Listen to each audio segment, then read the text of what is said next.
যত খুশি dot ball খেলো, বলের সাথে ব্যাটের কানেকশন হলেই স্বর্গীয় তৃপ্তি খুঁজে নাও। এটা কি টি-20 বিশ্বকাপের সুপার 8 ম্যাচ, নাকি দ্বিপাক্ষিক ওয়ানডে সিরিজের আগে নেটে চলা কোনো প্র্যাকটিস? প্রায় 200 রান চেস করতে নেমে বুঝতে পারা ভীষণ মুশকিল বাংলাদেশের ব্যাটিং অ্যাপ্রোচ, গেম প্ল্যানের ABC।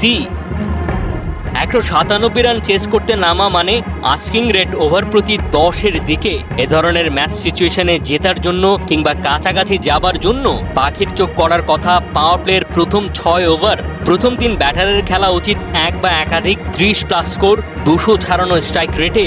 শুধু টপ অর্ডারই ব্যর্থ হয়েছে এমন নয়, একমাত্র রিশাদ হোসাইন ছাড়া পারেনি অন্য কেউ।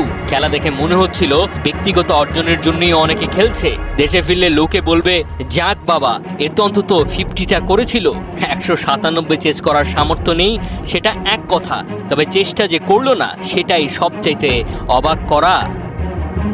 প্রথম 6 ওভারে অল আউট অ্যাটাকে গেল না বাংলাদেশ, নিশ্চয়ই প্ল্যান বিতে খেলছে। উইকেট হাতে রেখে 7 থেকে 11 ওভারে হাত খুলবে।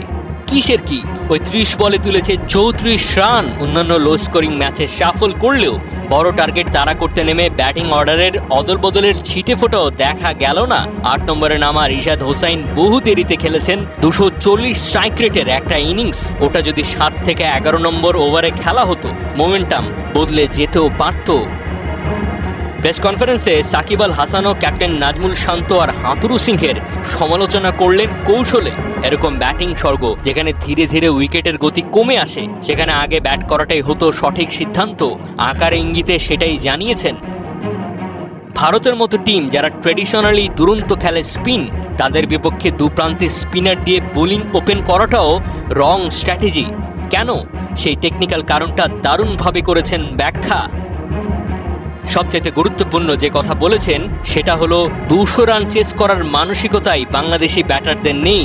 আমরা 130, 140 বা 150-এর খেলাটা ভালো জানি, এ ধরনের খেলা খেলেই অভ্যস্ত। এটাই আমাদের কাছে অনেক পরিচিত।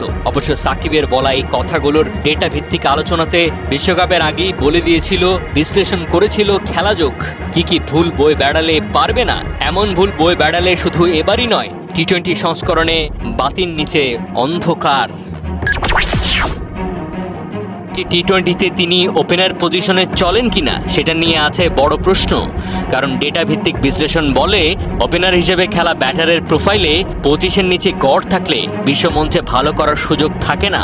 স্ট্যাটিস্টিক্যালি এরকম কেউ একাদশে থাকলে ম্যাচ শুরুর আগে হেরে যাবে যে কোনো টিম।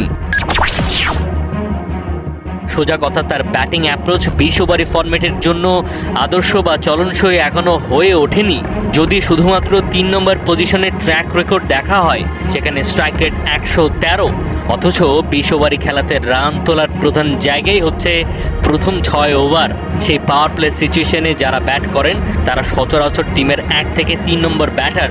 রান কত করলেন সেটা নয়, গড়পড়তা স্ট্রাইক রেটের কারণে টি-20 সংস্করণে যে কোনো দল ম্যাচ হেরে যেতে পারে। বিশেষ করে টপ অর্ডারের সেরা 3-এর স্ট্রাইক রেট বর্তমানে খুবই গুরুত্বপূর্ণ। বয়স 31, 83টা টি-20 ম্যাচ, গড় এখনো 17তে আটকে, স্ট্রাইক রেট 123। বাংলাদেশ টিমের সোকল্ড ম্যাচ উইনার ওপেনারের হাল হকিকত।